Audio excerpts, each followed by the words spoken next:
Здравствуйте, дорогие друзья! Сегодня я расскажу о том, почему поднимается или опускается свод.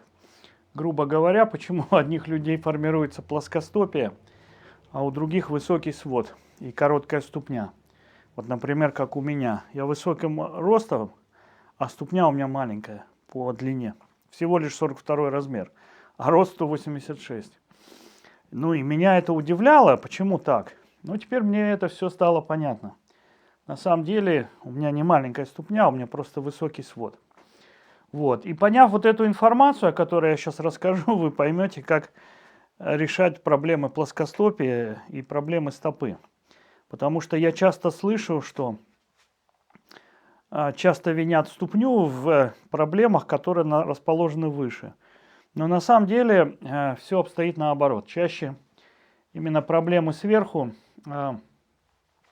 создают проблему стопы. Ну, давайте я вам об этом расскажу. Итак, вот я здесь нарисовал разные осанки. И давайте вот мы рассмотрим две типичных осанки и чем они отличаются. Отличаются они тем, куда смещен вес. То есть в идеальной осанке, вот здесь места не осталось, ну, давайте я, наверное, попробую нарисовать где-нибудь вот здесь посередине. То есть центр тяжести приходится на 1/3 ступни. То есть, грубо говоря, вот.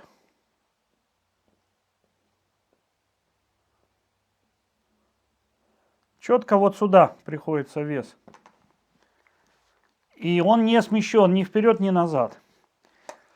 В этих же осанках вы можете видеть, что здесь вес сместился назад, а здесь вперед. То есть здесь больше на пятку приходится, а здесь больше на переднюю часть вес приходится. То есть если вы вот отпустите вертикаль, то это будет вот так. Соответственно, если вес сместился, да, что происходит? Вы это можете проверить, сами. Вот попробуйте просто смещать вес вперед и вставать на носочки и прогибаться назад. И наблюдайте за тем, как работают ваши мышцы. И вы увидите, что вот в этом случае у вас начнет включаться вся передняя часть. То есть по Майерсу вот передняя линия. А здесь вы сразу почувствуете напряжение в голени, задней поверхности и вот тут. Ну, естественно, это пойдет до шеи. Здесь это пройдет вот так.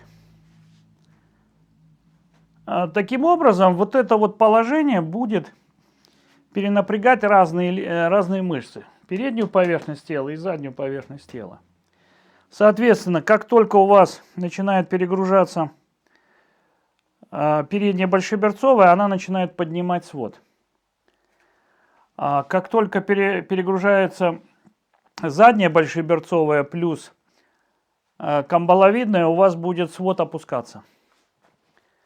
И вот таким вот образом будет формироваться либо плоскостопие, либо высокий свод. Конечно, в плоскостопии, в высоком своде есть еще дополнительные влияния. Вот этого недостаточно, смещения веса. Потому что, например, если здесь будет дополнительно, например, вальгус, тогда плоскостопие будет сильное. А если будет варус, то плоскостопия не будет. Оно компенсируется. И здесь также, если дополнительно укороченный ягодичный, свод будет высокий, вот как у меня. А если будет вальгус, то это скомпенсирует друг друга. Поэтому высота свода еще зависит и от других причин. Но вот здесь я просто хочу рассказать именно о том, почему начинают укорачиваться те или иные мышцы. Например, вот в такой осанке человеку будет трудно наклониться вперед. То есть его наклон будет выглядеть вот так. То есть наклон – это тест на гибкость, да? Если попросить его наклониться, то у него будет наклон вот такой. То есть спина будет ровная и колени будут согнуты. Вот так вот.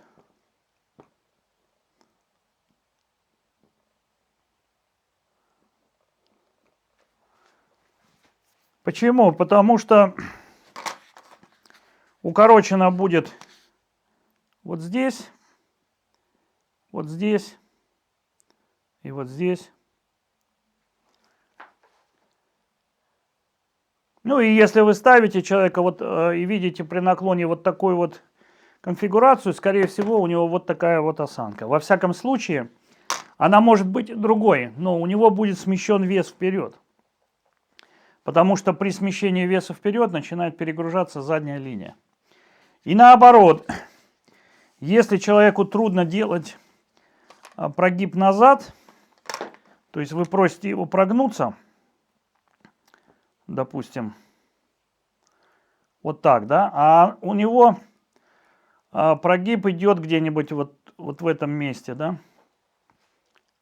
и он идет плохо, у него не поднимаются руки высоко, то есть вот так, он не может поднять руки. Это происходит как раз потому, что перегружена передняя поверхность. Ну и, как правило, у него будет, конечно же, плохо сгибаться ноги назад. То есть, если вы пытаетесь ее согнуть назад, то она не будет сгибаться. И вот здесь не будет давать. И плохо будет разгибаться ступня. Носок от себя не будет идти. Здесь носок на себя не идет, а здесь от себя. Вот. И это связано вот с таким вот перегрузом. И поэтому в оценке осанки вы должны тоже четко понимать, куда смещен вес. Это не всегда видно, но косвенно вы определите по тому, какие мышцы перегружены, вы сразу поймете, куда смещен вес. То есть, если передняя поверхность перегружена, значит вес ушел назад. Вот я покажу это на себе, вот смотрите. И вы на себе это можете проверить.